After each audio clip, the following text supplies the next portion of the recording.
ایک عبرتناک واقعہ مولانا عبدالشکور دین پوری کی کتاب سے۔ میں چیچا وطنی پنجاب سے تقریر کر کے جا رہا تھا، کچھ ساتھی ساتھ تھے۔ ایک آدمی کو دیکھا، چارپائی پر بیٹھا تھا، مکھیاں اس کے پاس بن بنا رہی تھیں۔ عجیب حالت تھی، چہرہ زرد ہے، غبار و غرد ہے، عجیب درد، نہ اس کا کوئی ہمدرد ہے۔ مجھے سمجھ نہ آئی یہ کون ہے۔ میں اس کے قریب گیا تو کہنے لگا، او مولانا، ادھر تشریف لائیں۔ پیلے دانت، ہڈیوں کا ڈھانچہ، کمزور سا جسم، اس کے پاؤں پر ایک کپڑا پڑا ہوا تھا۔ اس نے کہا، مجھے عبرت سے دیکھو، ابھی آپ کی تقریر کی آواز یہاں آ رہی تھی اور میں سن رہا تھا۔ کہنے لگا، یہاں میرا مکان تھا، دکان تھی، کاروبار تھا۔ میں کون تھا؟ میں ایک شیر جیسا انسان تھا، لیکن اب بھیک مانگ رہا ہوں، اور اب کوئی بھیک بھی نہیں دیتا، بلکہ مجھ پر لوگ لعنت کرتے ہیں۔ کہنے لگا، غور سے سننا، عبرت کی بات بتا رہا ہوں۔ اس نے میرا ہاتھ پکڑا اور کافی دیر تک روتا رہا۔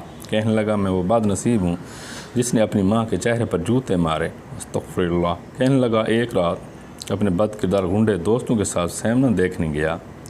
واپسی پر گھر پہنچ کر ماں سے کھانا مانگا تو ماں نے شرم دلائی، ساری رات آوارہ گردی کرتا ہے، کبھی پولیس پکڑتی ہے، نہ تمہارا باپ ایسا تھا، نہ دادا، اور نہ یہ تیری ماں ایسی ہے، تم کن گنڈوں میں پھنس گیا ہے۔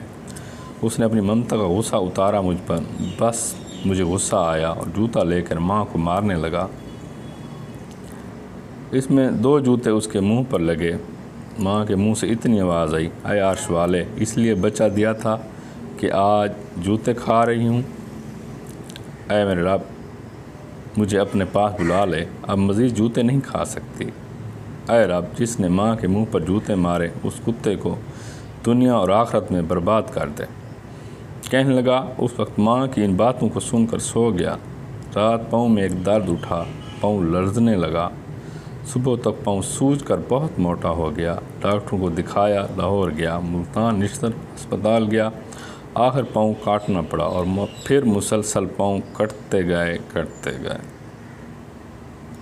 اس نے اپنے پاؤں کے حصے پر کپڑا اٹھایا، بہت پیپ بہہ رہی تھی۔ کہنے لگا، یہ زخم نہیں، ماں کی بد دعا ہے، اللہ کا قہر ہوا اور مجھ پر۔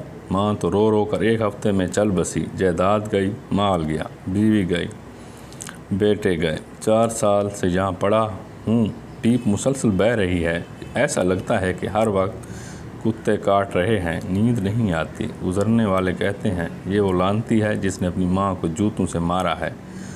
کتے کی طرح میرے سامنے روٹی پھینکتے ہیں، بیٹوں کو بلاتا ہوں، نہیں آتے، ابا نہیں کہتے۔ کہنے لگا، مولانا، مجھے روٹھا رب راضی کرا دو، ماں کے ایک لفظ نے اللہ کے قہر سے مجھے برباد کر دیا۔ اتنا کہہ کر وہ گر پڑا اور روتا رہا۔ حضرت مولانا فرماتے ہیں، اللہ کی قسم، یہ منظر میں نے اپنی آنکھوں سے دیکھا۔ اس پیغام کو دوسروں تک پہنچائیے تاکہ اللہ کسی کی زندگی کو آپ کے ذریعے بدل دے۔